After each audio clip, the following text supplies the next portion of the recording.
This is an unpopular opinion. I don't know why people are simping or just getting thirsty over the first home guarantee scheme. What is the big deal, guys? Because to be honest, guys, the scheme is a bullshit scheme, right? If you're single, you can't earn more than 125k. If you're a couple, you can't earn more than 200k. Look at the price ranges that you can't exceed when you're buying the property.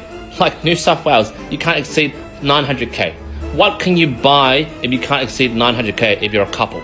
Dude, I'm not complaining. I'm getting a lot of calls right now just in regards to the first home guarantee. My bookings are filled with people who ask me, oh, can I get it? It's only 35,000 spots. Like, can I get it? This is my scenario. This is my scenario. Guys, this is what you're fussing over. Freaking fussing over a 2% mortgage insurance waiver.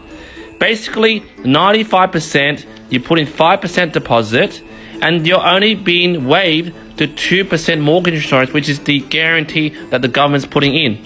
But guys, since the Stone Ages, maybe like 10 years ago, this policy of borrowing 95% with 5% deposit and just 2% mortgage insurance existed. You don't need the first home guarantee scheme to get a property.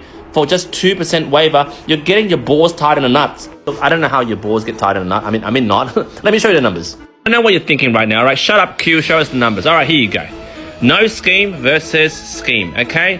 Let's say you can find a freaking house or property for $900,000 in Sydney. Okay, let's say for our Sydney-siders, 95% of a no scheme, you can still get a loan for $855,000. You go with the scheme, 95%, $855,000. Now, say for $855,000 loan, which is 95% and 5% deposit is $45,000, the mortgage insurance works out to be $31,550. Let's say $32,000. So without the scheme, the mortgage insurance is $32,000. With the scheme, it's waived. But did you know you can actually borrow the mortgage insurance on top of your lending? Say this is the base loan, 95%, and you don't want to pay this upfront because you don't have the money. And I get it. You can actually capitalize on this. Tick.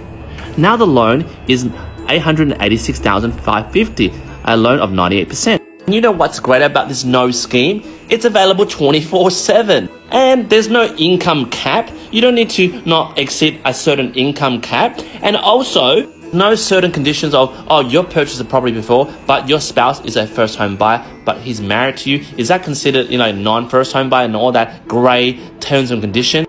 As long as you're buying as an owner-occupied property, whether your spouse or yourself has owned a property before, doesn't matter. It's available to you.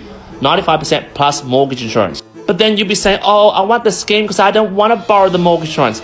Dude, are you serious? You're really fucking being over dramatic, right? 32,000 LMI over 30 years is $1,067 per year. Over 12 months, it's $88.88 per month extra than not being on this scheme. Your fucking P-Hub, OF subscription, Netflix, Amazon Prime subscription, add it all together is more than $88.88 per month, which is good feng shui. You guys are stressing over this scheme, this first home guarantee scheme, which is hot on the news. Every bloody financial advisor, mortgage broker, accountant is talking about on TikTok. Over bloody $88.88 per month extra, when this scheme, which is a no scheme, just 95% plus LMI, is available with selective banks. Are you freaking serious? Losing sleep over that? Oh, am I going to get into the first home guarantee scheme? I'm telling you, this scheme is a piece of shit, all right? 5% deposit, but you have to be a first home buyer. What if you're not a first home buyer? 35,000 spots. What if you missed out on that spot? There's like property price caps and all these BS forms you have to fill out. Not only that, there's only like selective participating lenders that will do it. It's like you guys are lining up for this Kinder Surprise, and when you open it, it's a piece of rabbit shit. Because I'm telling you right now, you can get 95% plus LMI, and this is just the LMI in the scope of 30 years of the loan term. Wake up, guys. This is available for you. Stop simping over this. And there is no income gap. You're not restricted with what type of income you earn collectively. Oh my God, that is a rant. I'm sorry. I had a long day. Jump in the comments. Let me know if you have any other questions.